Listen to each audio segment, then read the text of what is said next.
You're listening to the Jam Price Show, all about movies. And today, my guest is producer Arnie Holland. He's also the president and owner of Lightyear Entertainment. And we're going to be talking about Diane Keaton's one and only documentary that she did in 1987 entitled Heaven.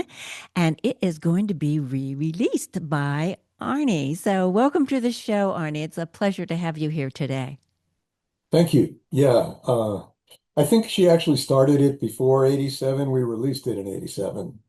Um, and I can tell you all about that when we get up to that. You can tell me all about it now. How did this come about? How did this documentary, uh, become Heaven and her first documentary? I think it was her only documentary. Yeah, it is. So how did it come about? Okay. Well, I was working at RCA Video Discs, and Arlene Rothberg came in and met with Chuck Mitchell and myself uh, and proposed this project. Uh, I have to explain a little bit about what RCA Video Discs was. It, Okay. RCA Corporation had spent over $1 billion uh, inventing this video disc machine that was basically vinyl video discs that were in a case, and you slid them in and slid them out, and uh, they forgot to get software for this. So very quickly, when they realized that, they assembled this wonderful group of people from all parts of the entertainment business to sign up all the major studios and find interesting other content. So, given how much money they had spent on the hardware, we had quite a big budget, and there were some great people on our staff. I came from the record business. I had been at Capitol Records for 7 years and moved back to New York to help start the home video business in 1981 with the video disc company. And when so we were charged, we took a corner of our budget to make original content, and we had the idea that we would make interesting original content that was different than what the studios were doing. So we did music things. We did um, we got in business with Jane Fonda. We did her workout series. We and we made a movie with Ray Davies of the Kinks. So when Diane's manager Arlene came to see us, we were like, "Oh yeah, sure, this sounds interesting, something different." So that's how that happened. Uh, I think they were happy to get somebody to finance the project, and we were doing that. Uh, and around 1984, it was apparent that the vinyl video disc was not going to work. It had some major problems, like it would skip in the middle of a movie, which on a record is one thing, but in a movie where you start missing dialogue, that's not good. No. Anyway, it was clear that the video disc was not going to win the video disc wars, and that the Pioneer Laserdisc was better, and that but people didn't even care about that. They wanted VHS tapes. So we took our production stuff, including Fonda and you know, the Elvis concerts, and they gave us a new corporation called RCA Video Productions, and so all the new product, the new projects. I don't want to call it product. The new projects came along with it, and it was a very small unit. Uh, and they said, well, you have to report either to the record company or to NBC. And we chose the record company. Um, so we did most of the work with Diane at RCA Video Productions. In 1987, when General Electric bought RCA Corporation, I went down to Wall Street, found some money, and then did a management buyout of our company. So then everything we had made up to that point came with us, and that became Lightyear Entertainment.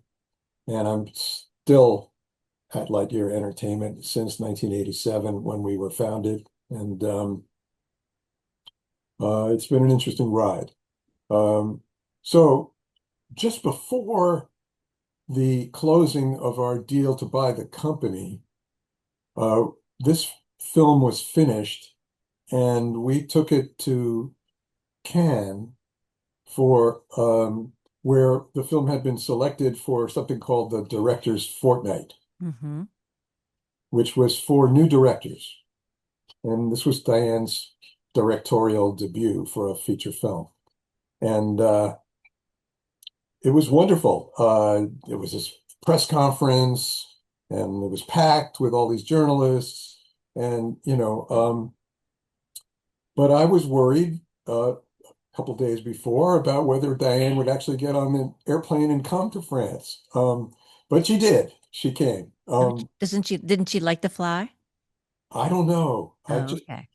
she was a little unpredictable. Oh, okay. That's part of Her charm. her Her charm. charm. That's right. But going back to the making of it, um, it's a combination of uh, clips from old Hollywood movies where uh, heaven was portrayed in different ways, Right. and interviews that Diane conducted herself off camera, but on set. And the interviews were with all kinds of people. Uh, some of them, like a couple of celebrities like Don King, Victoria Sellers, and uh, I think her parents Yeah, and her her sister, parents. Yeah, her and parents. uh, and then a collection of crazy people. I don't know where she found them. Well, Uh, well, it's an interesting film. Visually, it just takes you in. It's got so many different aspects to it, and the way the music is. And we'll talk a little bit about it because the composer is Oscar-winning composer Howard Shore, who did the music for this, and it's just got a lot of very fascinating images and in the research what I read was that she said what she really and when she goes to heaven maybe what she'd like to do is look at images and select them, you know, create more images. And she was known for her, obviously, her style, her personal style, but also apparently she was an incredible a decorator and she would buy homes and, you know, redo the homes and then sell them. And she was very visual in what she did. And this film represents that. What was when she was doing this, were you involved in any of that process of how she put this film together? to a certain extent, I was in charge of. I made the deal in the first place, and then there were a lot of clearances. And I had another attorney besides myself, a brilliant young guy named Phil Rosen, who's now practicing law in Venice. And in between Lightyear and his private practice, he was a VP at New Line. Anyway, Phil was in charge of making sure that all of the clearances were there. I was his boss and oversaw that. I made the deal with Howard Shore. I think basically uh, Diane's producer, Joe Kelly, uh, organized all the clearances for the footage from the deals with the studios, and we cleared the music. And we have a file, very thick file, that of all that. Hmm. And Now then we're she used film clips from Metropolis, Green Pasture, Stairway to Heaven, and that's what you're talking about, clearing those, you know, the rights so you could use it in this film. Is that correct? Yeah, that's what Okay. yeah. So yeah, Metropolis was really fascinating. You know, what 1927 Fritz Lang film that was a silent film. But when you look at that film and what that film's all about, it is so relevant today. It's just amazing. And that was done in 1927. So a lot of, some of the things that she was using and talking about, again, very relevant today too. Well, the concept of what heaven might be like has been relevant for thousands of years. Right. I think that humans, ever since they got to the point where they were wondering about things, we're wondering what happens after they die. And we're still wondering. Nobody's ever found out. And different people have different ideas about what it might be like. Some people believe in hell, some don't. And she was exploring what people thought it might be like. And she said she didn't know what it was going to be like, but maybe now she does. Yes. And, she said as a child, she was a morbid child, and she had a fear of death as a child. And she thought, maybe heaven was something better, fuller, love, which I'm sure she's found that out now, one way or the other, I'm sure. And she had a different, her personal definition of heaven was, or just staying her own personal definition of heaven was staying alive as long as I can in good health and with a good attitude. I don't know if that's heaven on earth is what she's describing, I think, and she did live her life that way. It's fortuitous that she made this film, and now with her untimely passing, and all of her fans are terribly sad about this. Did You're bringing this out now, which is perfect timing, obviously, but it's a new version of it, right? It's an HD now, or is that what it is? That's what you. That's right. We made the film in '87, and for years it's been out there on a DVD in standard definition, and it looks really fuzzy on a modern TV screen. And we were going to get around to uh, remastering it, but when Diane passed, we very quickly remastered it, and it looks so much better. Uh, I mean, it was. We have quite a lot of old films in our catalog, and it's painful to watch them in standard definition when you're looking at a nice screen. And this new technology that allows us to uh, make them so much better, it breathes new life into films that were basically past their time. Right. And so we've done that for a whole bunch of our films. And uh, this one is going to be re-released in a Blu-ray for the first time in February. But now what happened was, as soon as she passed, theaters started calling us and emailing us and saying, "Can we screen this film?" And then we were like, "Well, let's make it better for them."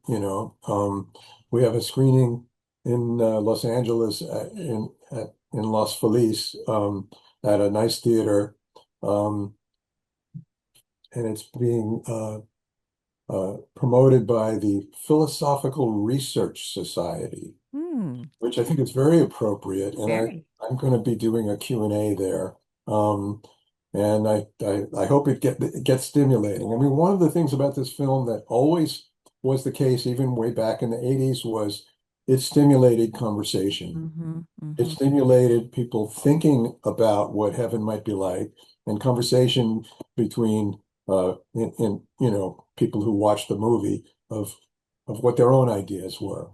Um, uh, and I think that as a philosophical exercise of one of the most uh, ever-present questions in human history, the film does a really great job. I really enjoy it. Some people just loved it. Other people were, who might have been very religious, might have been offended by it. Um, but we were trying to create new content that uh, was different, and this certainly fell into that. And she had a lot of different people who she interviewed in this film. She, she had atheists in it. She had, ministers in it. She had, just regular people in it. As we mentioned, her parents were in it. Several well-known people, if people remembered, Don King. Yeah, so she, is quite the variety that she interviewed in this film. So it's full and rich. And some of the questions she asked, is there sex in heaven? I think is an interesting one, and some of the other ones too. That was my favorite. And I loved when the young boy says, "Well, what is it? What's going to happen? They're going to make a lot of little dead people." That was one of my favorite lines from the movie. Yes. We had T-shirts that said, "Is there sex in heaven?" I even have a tie made from uh, actual celluloid film that was from the cutting room. Um, I like and that. yeah, it was a lot of fun. Yeah. So did you work directly with Diane Keaton? Yes, but only to a certain extent. She and producer Joe Kelly were in LA making the movie and getting, designing it. They had complete creative freedom to do this. So we were not sitting on top of them, telling them what to do at any point. And but she would come into the office and tell us what she was doing. Back in New York, we were in New York at the time. And I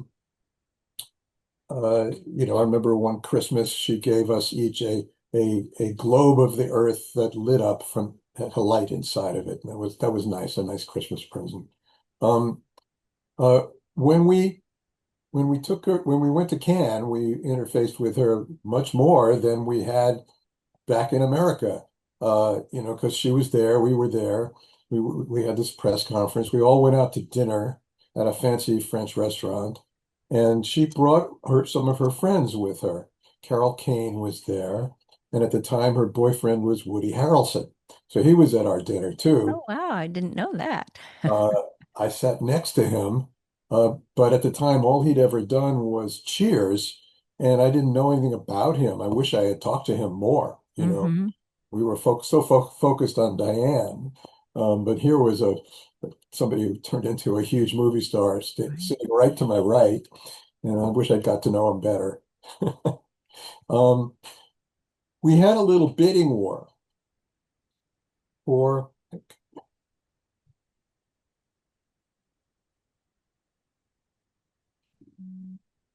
we had a little bidding war for distribution of the movie. We were not a distributor at that time. We were a production company.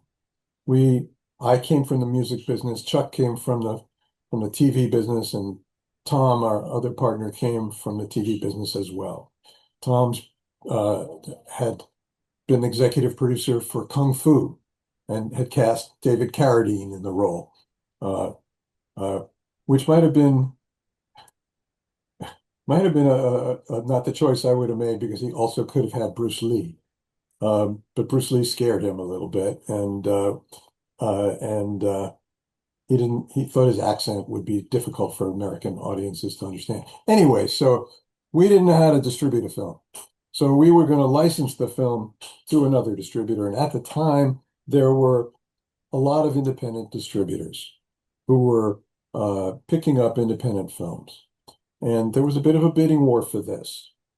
Um, we chose to license the film to Island Pictures, which was Chris Blackwell's company.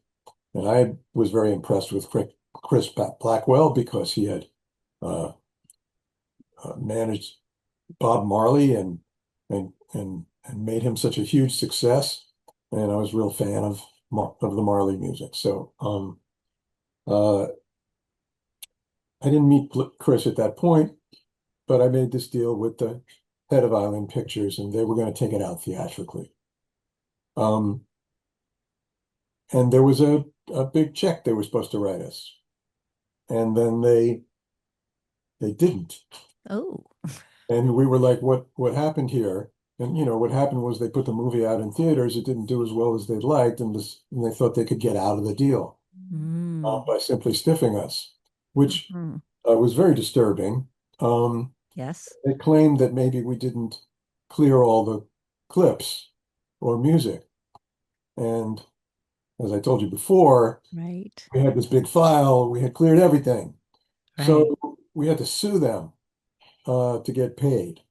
And that was taking some time. And in at, at at a certain point, I was on an airplane going to Cannes again for the Midem Music Festival. And the guy next to me started talking to each other. We were both clearly going to the festival. Mm-hmm. And he handed me a CD of his new artist, and it was Melissa Etheridge. Oh, And I'm wonderful. looking at this CD and looking at the logo on the back, and it's Island Records. And I just turned to him and said, "Who are you?" And he said, "Well, I'm Chris Blackwell." And I'm like, "Well, okay, I'm Arnie Holland, and I'm suing you. Are you going to ever pay us?" And a week later, the case was settled and we got paid. That is So wild. it was very wild. It was serendipity for sure. Yeah. What a great story. And they didn't know who they were dealing with because you're an attorney. Yeah, and we had and between Phil and me, we cleared everything. And Of course so you would. we were very, that we were very insulted by the idea that we didn't, and they never Right. bothered to ask to look at it. They, Right. they were just like trying to come up with some excuse. Now, whether Chris even knew about that or whether it's just people who were running the Island Pictures division did it, I never found out. Right. Those But I big know men. that we settled it very quickly after we met. That's great. When this movie came out, what was the reception to the film? Mixed. Okay. It was mixed because we knew it would offend certain people, but we thought it was amazing, and it wasn't your run-of-the-mill romance or thriller. Uh, so we didn't know what to expect, and there were some people loved it. My brother-in-law thought it was the best movie he ever saw, um, and it went on to have a home video life. And That's and until now, it was out there streaming on some platforms, but it's on Apple, for rental. But now it's hopefully going to go out there in this new form and do much better. great. Now, Arnie, where can people see Heaven? Diane Keaton's only documentary, the late great Diane Keaton. Everybody should see this, and I think it should be seen on a big screen. I always say that about movies. That's what this show touts constantly: is go to the movie theater and enjoy it in the movie theater. I think the experience would be it's going to be far greater seeing it in a movie theater. So you're rolling it out. So where can people? Is there a website that people can go to see if it's playing in a theater near them, or do you have some theaters that you can let us know where it's going to be Right? playing? Definitely in LA at the theater in Los Feliz on uh, November 14th. Hmm. Um, and it's also in Albuquerque at the Guild Theater around the same time. I think they're running it for 2 nights. Um, So these and are special screenings across the country. So people need to look into it. So is there a website people can go to check and see if it's playing near them? we haven't set it up yet. Uh, Okay. Well, this is when all when happening very fast. And yes, yes, and it's amazing that you are putting it out so quickly, and know that so many people will have a great deal of interest in seeing Heaven, and seeing it in the theater and seeing it remastered in HD. Well, when we are ready to post on social media, perhaps you'll have that set up, and we can post it on our social media and let people know where they can find can Heaven I, and can I see. say a couple more things? Sure. Another theater where it's going to be playing is Toronto at Hot Docs, Oh, which is great, a great one. great, Um, but in order to let everyone see it, we're going to do a virtual theatrical digital event. wonderful. So, and that'll be worldwide, although our focus is in North America. Um, so it'll also be November 14th, and we will be able to give you a link to for people to um, buy tickets. It's going to be just like an online theater situation. So they buy a ticket, they can, I mean, I don't even know yet what the rules are, but I think it'll probably last uh, maybe 10 days, maybe 2 weeks, maybe 1 week. I haven't decided. And uh, it will come, yeah, it'll be the new version. And anyone anywhere can log in and watch this film. That'll be great. Great. Well, thank Seems you. like the best way to deal with it because, it's an old film and we're Right. not about to Right. get into 1,000 theaters. And so Right. it's not going to be everywhere. Yeah. So this way it is everywhere. Yeah, this is great that you're doing that, and more and more films are being seen that way too. So, thank you, Arnie. We'll get those details. I'm look. Everybody search out Heaven. It's a classic. It's Diane Keaton. You can feel her energy in the film and her style, obviously in the film, and it's wonderful. And thank you for being the executive producer originally on this and bringing it back out so everybody can enjoy it again. Thank you so much. You're And so very welcome. nice meeting you. Thank you for being on the show today. I appreciate it. Have a great day. Bye. Bye.